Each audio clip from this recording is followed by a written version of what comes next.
શેરબજારમાં રોકાણ કરવાની લાલચે યુવક સાથે ઠગાઈ કરનાર 2 ઇસમોની સાયબર ક્રાઇમે ઝડપી પાડી આગળની કાયદેસરની કાર્યવાહી કરી। શેરબજારમાં રોકાણ કરવાની લાલચે ઠગાઈ કરતા 2 ઇસમો ઝડપાઈ ગયા છે। વડોદરા સાયબર ક્રાઇમ સેલ દ્વારા દિલ્હીના એક આરોપી જ્યારે વડોદરાના એક આરોપીની ધરપકડ કરી લેવામાં આવી છે। સાયબર માફિયાઓ શેર માર્કેટમાં રોકાણ કરવા અંગે ટિપ્સ આપતા હોય છે। વડોદરામાં રહેતા અને ખાનગી કંપનીમાં નોકરી કરતા યુવક સાથે છેતરપિંડી આચરી હતી। છાત્રી ઠગોએ યુવક પાસેથી શેર બજારમાં રોકાણ અને આઈપીઓ ખરીદવાના બહાને 13 લાખની રકમ પડાવી હતી। યુવકે ફરિયાદ નોંધાવતા વડોદરા સાયબર ક્રાઇમે દિલ્હી સહિત વડોદરાથી 2 આરોપીઓની ધરપકડ કરી છે। પોલીસે આરોપીઓની તપાસ કરતા 700થી વધુ બેંક એકાઉન્ટના નાણાકીય વ્યવહારો મળી આવ્યા છે। આ અંગે સાયબર ક્રાઇમ બ્રાન્ચના એસીપી મયુરસિંહ રાજપૂતે વધુ માહિતી આપી હતી। વડોદરા શહેર સાયબર ક્રાઇમ પોલીસ સ્ટેશન ખાતે 13/25ની FIR રજીસ્ટર કરવામાં આવેલ, જેમાં ફરિયાદીને ઇન્વેસ્ટમેન્ટના પ્રલોભન આપીને 13,70,000નું ટોટલ ફ્રોડ કરવામાં આવેલ। જે બાબતે અગાઉ 4 આરોપીઓ પકડાયેલ અને એમની પાસેથી 5.5 લાખ રૂપિયા, 20થી વધુ મોબાઈલ અને 25 પાસબુક કબજે કરવામાં આવેલ।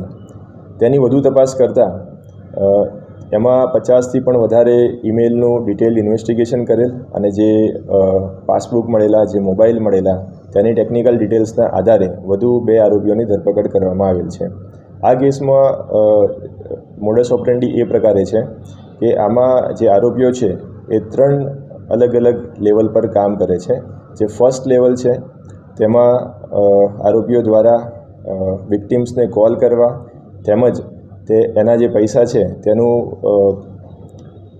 ડેટા એન્ટ્રી કરીને એકબીજા ખાતામાં ટ્રાન્સફર કરાવવાનું કામ કરવામાં આવે છે, જેમાં 4 આરોપીઓ અગાઉ ધરપકડ કરવામાં આવેલ।